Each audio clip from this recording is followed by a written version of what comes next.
আপনাদের নাটক তো দেখলাম, খুবই ভালো নাটক করে। আসলে আমরা হালিশহরের ইউনিটি মালঞ্চের একজন নাট্যকর্মী হিসেবে বলতে পারি এটা আমার খুব চেনা জায়গা। এই মঞ্চে আগে একাধিকবার নাটক করে গেছি, তারপরে দীর্ঘ সময় এই মঞ্চ বন্ধ বা এখানে যারা আয়োজন করতেন সেটা বন্ধ ছিল, আবার কলবিতান শুরু করেছে এবং আমরা দুবার আসতে পারছি এখানে নাটক করতে।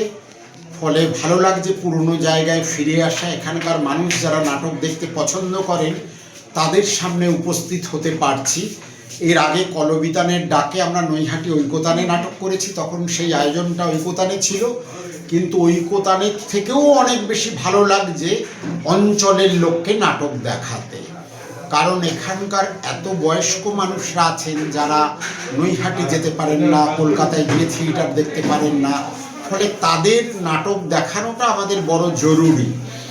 কারণ আমরা কলকাতা মঞ্চে যারা নাটক দেখেন বা ঐকতান মঞ্চে যারা নাটক দেখেন তারা তো সচরাচর নাটক দেখেই থাকেন, কিন্তু এমন এমন মানুষের কাছে আমাদের পৌঁছানো দরকার, থিয়েটারের বার্তা দেয়া দরকার, যারা প্রায় ঘরে বসে থাকেন, যারা বয়সের ভারে আসতে পারেন না, সেই সব মানুষের কাছে আমরা পৌঁছাতে পারবো বা আমার বন্ধু দলরা পৌঁছাতে পারবেন। আবার অনেক অল্প বয়সী ছেলে মেয়ে আছে, তাদের কাছেও পৌঁছানো যাবে। ফলে আমি এই জায়গাটাকে বেশি প্রেফার করব। ফলে এখানে আসতে পেরে আমার ভালো লেগেছে। আর কলবিতানের যারা দায়িত্বে আছেন তারা এতটা সচেতন, এতটা আন্তরিক যে এই ঠান্ডার সময় ঘন ঘন আমাদের চা দিচ্ছে, সেটা ভারী চমৎকার। কারণ অনেক অনেক জায়গায় রীতিনীতি আছে একবার দুবার চা দেয়া, এরা সেই ধরাবাঁধা ছকের মাঝখানে নেই, এরা অজস্র বার চা দিয়ে আমাদের এই ঠান্ডা থেকে উত্তাপ দিয়েছে। ফলে সেই উত্তাপ ওদের মধ্যে থাকুক এবং সেই উত্তাপ নিয়েই আজকে ফিরে যাব। আমার এই অনুষ্ঠান, এই আয়োজন এবং এখানকার মানুষকে, সমস্ত সভ্যকে খুব ভালো লেগেছে। অসংখ্য ধন্যবাদ, অসংখ্য ধন্যবাদ। কেন মামার বাড়ি যাওয়ার সময় তো ছেলেবার রূপ পাল্টায়, তাকি তাকি দেখতে হবে। তাছাড়া তোমার আমার ভালোবাস ভাই সঙ্গে যাচ্ছে, এই সাবধানে যাস, সাবধানে যাস, এই কথাটা বলা তার পক্ষে অপমানের। হ্যাঁ, ছেলে মেয়েরা কোথাও গেলে সব রকমাই দেখে। এরকম আদি রাজপুত্রের মতো মনে হয়। মানে মানে মানে মানে ধরো ওই পদ্মফুল, পদ্মফুল পুকুরে পদ্মফুল ফুটে রয়েছে, তো লোকে কেমন করে বুঝবে যে পদ্মফুল সুন্দর? না পাশে একটা শাপলা ফুল ফুটে আছে বলি তো পদ্মফুল হয়েছে। এই হলো তোর গরনি। বেতন দেখা দেয় করলি এমন সবলা ফুলি কপালে জমে। বাড়ি ঘর ছেড়ে চলে গেলে আমি চোখে কোনো সন্তান কোথায় দেবো? আমি যখন যাবো বলিস তখন যাবো যাবো যা, তুমি যাবে না, যাবে না, যাবে না। বললো ও বিবি জান তুই করিস কেন মান, বললো ও বিবি জান তুই করিস কেন মান, তোর ওই গোমরা মুখে ভোমরা চোখে কেন ডাকে বান, বললো ও বিবি জান তুই করিস কেন মান, তোর ওই গোমরা মুখে ভোমরা চোখে কেন ডাকে বান, বললো ও বিবি জান কৃষ্ণ কলি শালুক তুমি নকমলি আমার প্রাণে কৃষ্ণ কলি, ও শোনাবো হাসনা কেন জুরাক পরান খান। এই সংসারের মায়াজালে জড়িয়ে যেতে যেতে সেসব ইচ্ছেগুলো কেমন হাওয়ায় মিলিয়ে গেল, স্বপ্নের রং কেমন ফিকে হয়ে গেল। সেটা দেখো না, আমরা সবাই কিরকম বেলাইন হয়ে পড়ি। যার যাওয়ার কথা পূর্ব দিকে সে যায় পশ্চিম দিকে, যার হাঁটার কথা উত্তর দিকে সে হাঁটে দক্ষিণ দিকে। এক জ্বলন্ত অভিশাপ আমাদের জীবনের উপর নেমে এসেছে গো। দেবে আমার কোনো আক্ষেপ নাই। তোমার যা হয়নি, আমার যা হয়নি, আমাদের সেই স্বপ্ন, সেই আশা ছেলে মেয়েদের মধ্যে দেখতে পেলেই তো আমরা খুশি। ঝড় উঠেছে ঈশান কোণে, ডুবলো তোর এই নাও, পাতার তলে তলিয়ে যাবে যে কটা তোর ছাও। ওর ঝড় উঠেছে, ঝড় উঠেছে। বাবা কাল রেত থেকে উল্টে পাল্টে অনেক চিন্তা করলেন, কোন উত্তরই মন মতো হচ্ছে না। এইমাত্র রওনা হলো তাই ফাঁকা ফাঁকা লাগছে। লক্ষ্মী মালিক ওরা কি বাড়িতে নেই? ওদের নিতে তো এসেছিল। ও মানুষের পুজো আছে তো, আর গিয়েই তো পারিস। তুই কি বলছো বৌদি? ওই একজনের ইচ্ছাকে রাখতে যে আমরা সকল ইচ্ছাকে নষ্ট করে দেবো? ঠিক বলেছি।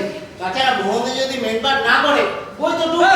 আর বই যদি ডোবে সকলে এসে ওই আমাদের ক্লাবকে গালাগাল করবে। সেটা তো আমরা মেনে নেবো না। না তা তোরা কি ঠিক করেছিস? কেন আমাদের মোহনদাই মেম্বার করবে? তাই বলো, তার মানে জিতেন্দ্র তো কোনোদিন এই পালা নিয়ে অতটা মাথা ঘামাবো না। দেখিস বাবা, এসব গন্ডগোলের জন্য তোদের পালা ফাঁসা খাবার বন্ধ না হয়ে যায়।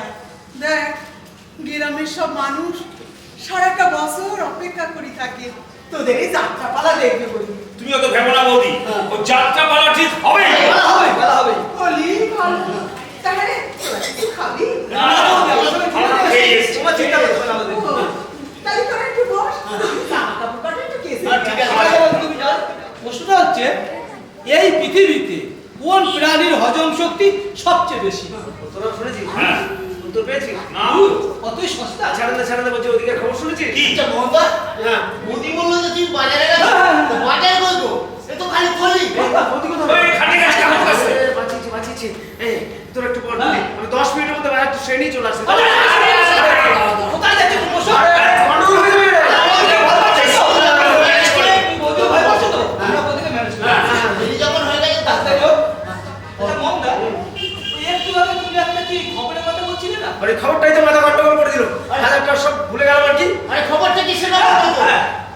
শালা বুদর মণ্ডল, বুদর মণ্ডল রণে ভঙ্গ দিয়েছে। কলকাতা যাত্রা দল কি করে গায়ে ঢোকে? এই শঙ্কর, মাথা গরম করিস না, মাথা গরম কি করিস না। বলছো তুমি? হ্যাঁ, কি বলছো কি? কে বলেছে? কে বলেছে যে কলকাতা থেকে যাত্রা দল ভালো করে গায়ে আনতে? শোন। আচ্ছা একটা কথা ঠান্ডা মাথায় ভাব। ও যদি নিজের পয়সা দিয়ে কলকাতার দল ভাড়া করে এনে নিজের জমিতে যাত্রা করা, আমাদের কি বলার আছে? বৌমা পালায়, পালায়, পালায়। শঙ্কর ঠিক বলেছিস। সামাজিক যাত্রা করতে হবে। সামাজিক যাত্রা করতে হবে। ঠিক আছে। হ্যাঁ। তোদের গন্ডগোলের নায়ক এসে পড়েছে। শোন, এখন যেরকম আসছিস চলে যাও। সন্ধ্যাবেলা সবাই মিলে এখানে আসবি, এখান থেকে গিয়ে আমরা বসে আজকের মধ্যে একটা সিদ্ধান্ত নিই। তোমারে জানতেও হবে না। আমি নিজে তুমি কেন চক্কর হয়ে যাবে? কালি বাজারে এলে কেন সত্যি করে বলো। ওই শালা ভূতর মণ্ডল, ওর কথাবার্তা শুনি তো মাথা গরম হয়ে গেল। কি বলে স্যার করুন? বলে কলকাতা থেকে যাত্রা পার্টি ভাড়া করে এনে এই গায়ে যাত্রা করাবে। যাটা আমি তোমার কলকাতার দলের মুখী। ও, ওটা তো হাসন খাওয়ারের মুখ। কি বললে? হ্যাঁ। আধার মুরগি? হ্যাঁ। তাই তো বলি, মুরগি ঢুকায় আমার বাগানের 12টা বাজাবে কে? আরো তুমি দাঁড়া করে দিবা। মুরগি তার বাগানে না দেখতে পাবে। আমার মুখ থেকেই তো উঠেছিলে। মুখে যাচ্ছি রে। এই শোনো, পারুল, মুরগির রক্ত দেখলে আমি মানুষ খেতে পারবো না। তোমার মুরদ আমার জানা আছে। তো এখানে দাঁড়িয়ে পাহারা দিতে পারবে তো নাকি তাও পারবে না? সেটা পারবো। কি তুমি যে সংসার করতে গেছিলে তা কে জানে? না তো। একটু ঘরগুলো ভালো করে খুঁজে দেখো তো। এই, ঘর দেখো কি? মুরগি কি ঘরে ঢুকে ঢুকা রয়েছে? ভালো তো দেয় না, ভীষণ খরচল মুরগি তো। ইস, কথা কি সিল দেখিস না? তোমাদের বাগানে ওই মুরগিটাকে ঘুরঘুর করতে দেখেছি তো। কি বললি? ওদের মুরগি আমাদের বাগানে ঘুরঘুর করছে? আমাদের পারুল, তাই তো বলি আমার অমন সুন্দর লঙ্কা চারাগুলোর 12টা বাজাবে কে? এই হারামজাদা, তোর মালিককে বলে দিবি?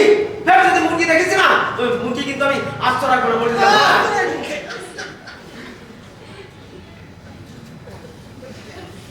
কিন্তু আচ্ছা জ্বালা হলো। ভাবলাম আর হতে চলেছে আর।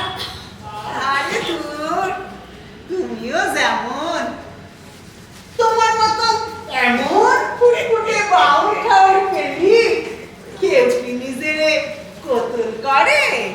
আমি তো পাঠ বলছিলেন।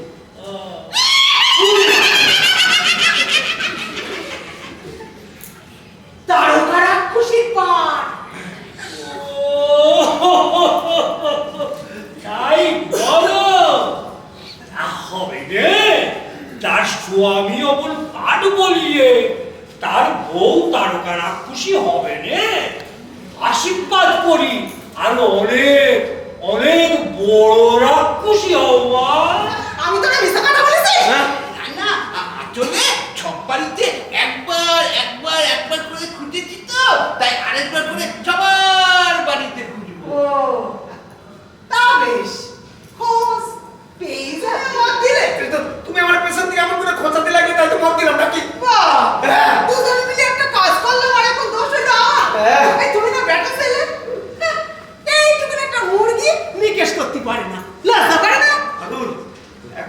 ভাবতে পারছি না মুরগিটা এইটুকু।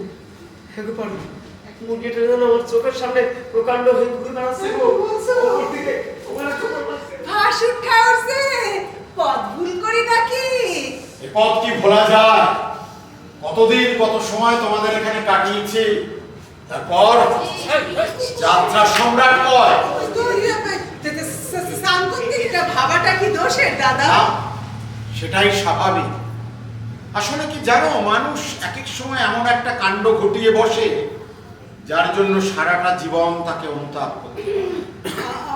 আপনি কিসের কথা বলছেন দাদা? আমি কি বলতে চাইছি আশা করি তুমি তা বুঝতে পেরেছো। ছি ছি ছি ছি ছি ছি ছি ছি, কোথা থেকে কি ঘটে গেল। নগেনই তো আমাকে তাকালো, তা না হলেও জমির মামলা আমি কবে তুলে নিত। না না, আমি আবার সেই পুরনো সম্পর্কটা ফিরে পেতে চাই। ও এলে তুমি ওকে বলো যে আমি আর একদিন এসে এই জমি সংক্রান্ত ব্যাপার নিয়ে বিস্তর আলোচনা করব। আজ হাতে সময় নেই, আমার একটু তাড়া আছে, আমি আর বসছি না। তাহলে ওই কথাই রইল, আমি চলিব।